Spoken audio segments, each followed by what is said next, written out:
the auspicious program of Vivek Jyoti Samman Lifetime Achievement Award, we welcome our honorable guest, Mr. Satyam Roychowdhury, who is Managing Director of Techno India Group and Chancellor of Sister Nivedita University.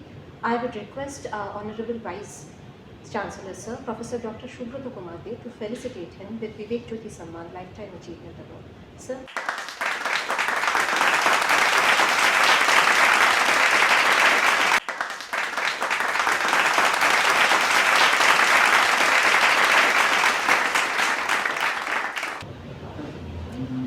A very good afternoon to everyone.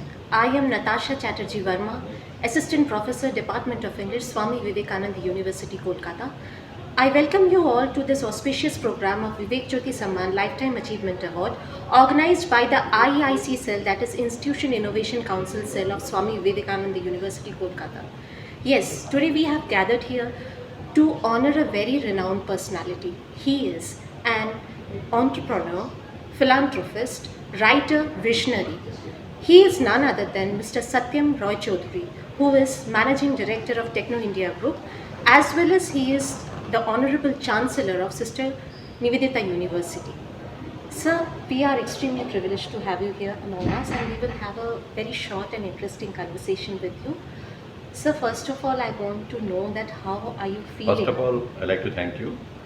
I'd like to thank Professor De, Shubhrata Kumar De, the Honorable Vice Chancellor of Vivekananda University, for honoring me with this great award. Okay, and it is really, I'm thankful, I'm honored. I feel good. Thank you so much, sir. Thank you so much. I was just asking that. Please tell us something about your formative years and how that phase was your key to today's success. See, this is a long journey, and actually the journey, is always not smooth. And it's a long 35 years journey. And I started my business career in my hometown, that is a district town, Chancellor. It is around 50 kilometers away from here. And our journey begins with a computer training center in a garage, and that was the first computer training center of Bengal, the Institute of Computer Engineers in here, with 6 number of students. And with that 6 number of students and 1 computer, 1 chair and 1 table, and now this is Techno India Group from that chart. And actually I never set my goal, never actually. And how it was possible, I don't know. Actually I worked with my dignity, with my honesty, with my integrity, and with that 1 computer training center, now hundreds of campuses all over, millions of students all over the world, they are from our group, and around 200,000 students are in school level to engineering level, in university level, they're studying here. And I'm happy that students are doing good, they are getting good job, they are taking place in entrepreneurship. This is my actually satisfaction. That's very inspiring, sir, and I want to know some ups and downs that you must have faced in this long journey, and if you can share some brief incidents in your life so that our students can draw motivation from your inspiring journey. Yeah, that time it was very difficult. Yeah, in the year 85, 86, 87, that time it was really very difficult to set up computer training center or computerization all over, because of that time there was a general mindset that when computer will come, then everybody will be unemployed, Obsolete. obsolete. Everybody Yes. will unemployed, and a computer will place the space of employment, and most of the people they are working, they will be unemployed, and computer will do everything. That was a time, and we faced a lot of just aggression, lot of just demonstration from various corners to not to set up this type of computer training center. Students should not learn computer. They actually it was, and I one incident in Howrah Maidan. Actually, one computer training center came the time, and there was a huge protest there, huge protest. The police and the local administration and everybody actually was there. And that day, I thought that what we are doing, this is actually we are doing good for the society, good for our students, good for the people, or what we are doing. But that time we are very aggressive, we are very rigid that no, we will do it. And we have within 4 or 5 years, we have developed more than 100 computer training center in different places, in different corner of our states, in neighboring states, and millions of students got computer training from our institutions. And that was the beginning, and those students now they are just the leader of different computer organization, different leader of different IT organization now. Okay, that was the time. And in every journey there are lots of ups and downs. Sometimes it is smooth, sometimes there are hurdles came, and we faced many hurdles. Many, not actually immediately. It is very difficult for me to remember many hurdles, many ups and downs. But 35 years long journey, it can be happened, and life is like that. So, who is your role model in your life? Uh, Actually, uh, in one words, it's very difficult to tell this because of actually I am fond of Tagore's song, Tagore's poem, and I always recite Tagore's Gitanjali, and I am just Vivekananda is the definitely my role model. Ramakrishna is my role model, and I have a series of books on my these role models like Vivekananda for you, Tagore for you, Nivedita for you, Ramakrishna for you, Netaji for you, okay, and Mahatma for you. Actually, I have a series of books, and actually they are all my role models. And actually, and this university, this is the name of Sister Nivedita, and actually she is also a great lady, and she came far away from Ireland in our state, in Bengal, and that's why this university is in the name of Sister Nivedita. So, there is a notion that Bengalis often take business as second option, and they first look for jobs, and if that doesn't click in their life, then they think about business. What is your take on this mentality or this preconceived notion of Bengalis? Actually, it comes from our society. It comes from the actually family. Actually, our family, mainly the parents, they always think that their children will get a good job, just will get a good life, comfortable life, and actually they actually want that no risky thing will be there. Okay, and that's why they are our Bengali students, Bengali boys and girls mentality developed from our family.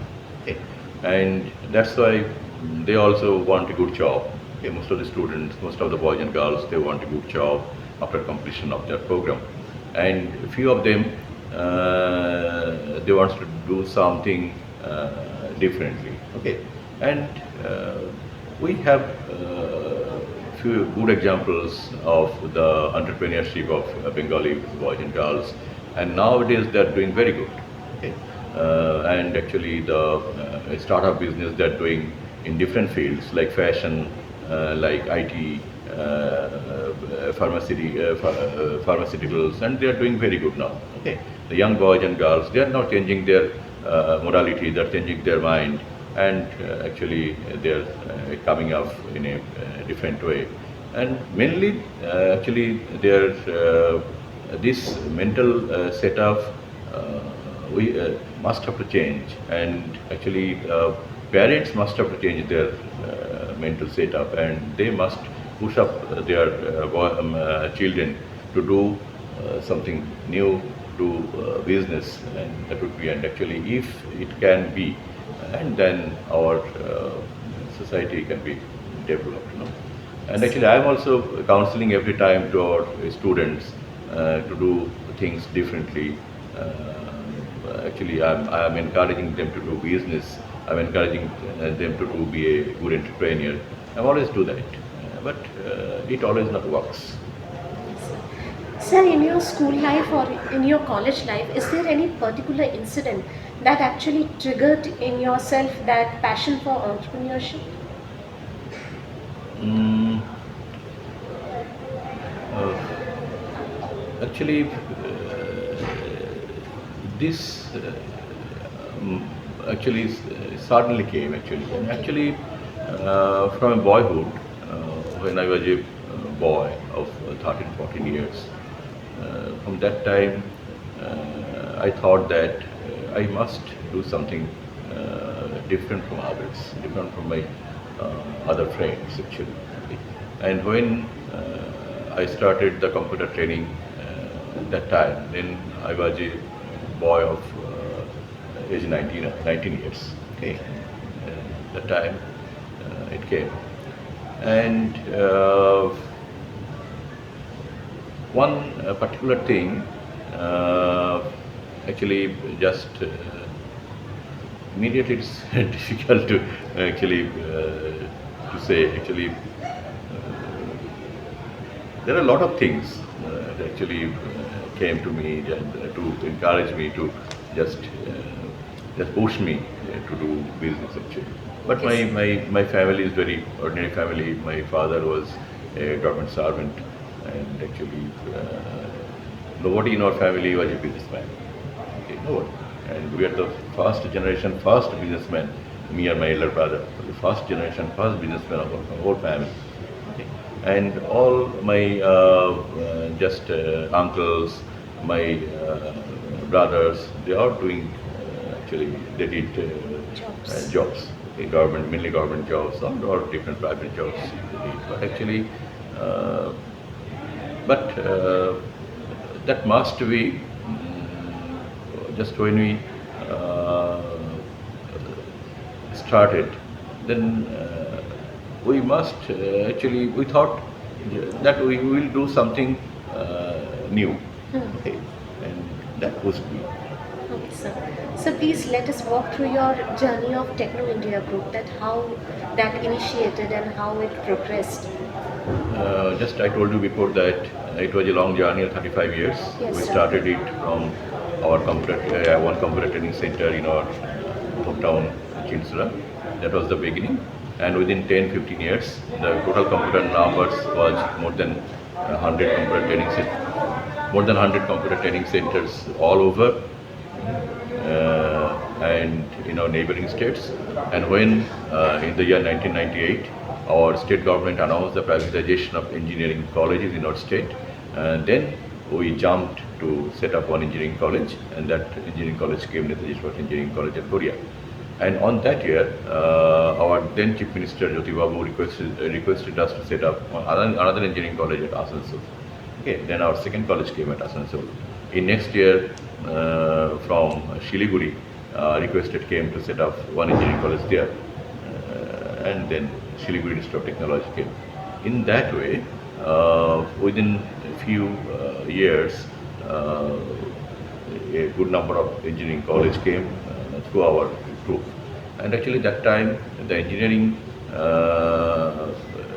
study demand was huge, and actually only in there were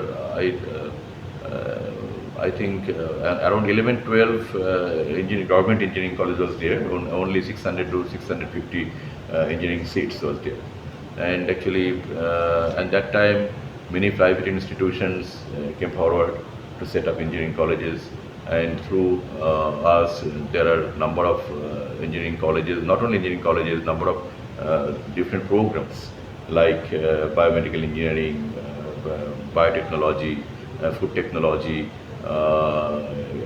information technology, computer science and engineering, electronics and telecommunication engineering. This type of programs already launched here, and other non-engineering programs like BBA, BCA, hospital management. This type of program already introduced here through our institutions. Okay. And now when our state government requested us to set up one private university here in the year 2012, then first private university, Techno India University, came in the year 2012, and this is the last private university, the Sister Nivedita University, and it came in the year 2018. This is the journey, and actually we have in our group some hospitals, some hotels, media, other 3-4 segments also. Sir, Techno India Group is the largest educational conglomerate of Eastern India, and it has already earned a commendable credibility in the society. So, sir, my question is that in the coming 5 to 10 years, where do you see TIG? Actually, I told you that I did never set my goal anytime, anywhere. Okay. And I don't know where I have to go, what would be the reaching points. I don't know. And actually, I'm doing my job, and I don't know the next 10 years what will happen, how many new campuses will come, how many new students will enroll, how many new hospitals will come. I don't know. And it's a journey, and actually I am working with my passion. I'm working with my love, and actually around 10,000 people working with me, and actually with my vision and with the mission. Actually they are working with me, and actually I don't know after 10 years what would be the point. And I must invite you that time after 10 years. You please come, and then we'll share Definitely, that will be our privilege. And sir, what are those prerequisites for a good entrepreneur? Like in today's generation, many young people are starting their startup business and everything. So for them, what will be your tips that you must actually have these prerequisites if you want to be a successful entrepreneur? To be a just successful entrepreneur, just first to motivate yourself. Okay? Yes. I must be a good entrepreneur. Okay, and then you must be your integrity must be unquestionable. Okay, and you must be honest. You must be dedicated to your works. Okay, and I think these 3-4 things will make a good entrepreneur. And I request all my budding students that please do something in different way. Okay? Don't run for a good job. Okay? Be entrepreneur, be a good entrepreneur, and do your job with your integrity, honesty, and credibility. Okay, sir. Sir, Rabindranath Tagore has been a source of inspiration in your life. So, how you were introduced to this Rabindric culture? Actually, this came from my home. Okay. And actually, my mother, she was from Vishwabharati, okay? And that was the interesting thing. My father's name Rabindranath Roychowdhury, okay? And when I was a boy of 4 years or something like that, uh, when anybody asked my father's name, always told him that my father is Rabindranath Tagore. Okay. And just someday I got a roofie from my mother. Okay. And I just ran away to a bookshop and I just got a book, Shonarturi. Okay. Rabindranath Tagore's poem Shonarturi, the book, and that was 95 paisa. Okay. And I got the book with 95 paisa and another 5 paisa I got some chocolates. Okay. And that was the first book I bought for my own. That is Rabindranath Tagore's book. And when my first book came in the year 2010, Tagore for You, then I went to London and with a good team, and there was a house of Tagore's in Hampstead. Okay. And when Tagore stayed a few months there and submitted Gitanjali from that house, okay, and he got the Nobel Prize.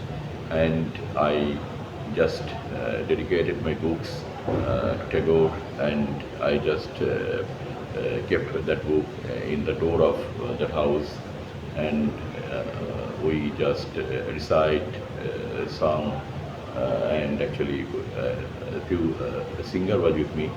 Actually, there was we just spent around 1 hours and with the local people. And when I started singing, then local people came out from their house and they joined with us, and actually we recited poems, we sang different Tagore songs, and that was a great thing, and that inspired me also every time. And